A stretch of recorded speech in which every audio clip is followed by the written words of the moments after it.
আসন্ন দ্বাদশ জাতীয় সংসদ নির্বাচনে মুন্সিগঞ্জ ১ আসনে বাংলাদেশ আওয়ামী লীগ মনোনীত নৌকা প্রতীকের প্রার্থী হাজী মহিউদ্দিন আহমেদকে বিজয়ী করার লক্ষ্যে জনসভা অনুষ্ঠিত হয়েছে।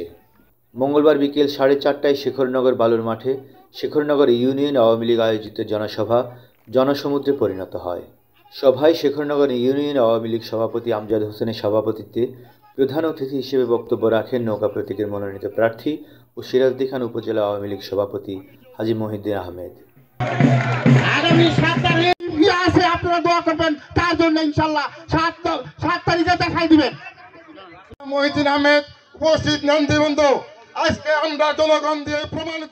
মুন্সিগঞ্জ থেকে শহীদ শেখের পাঠানো তথ্যচিত্রে ডেস্ক রিপোর্ট, টিভি বাংলা।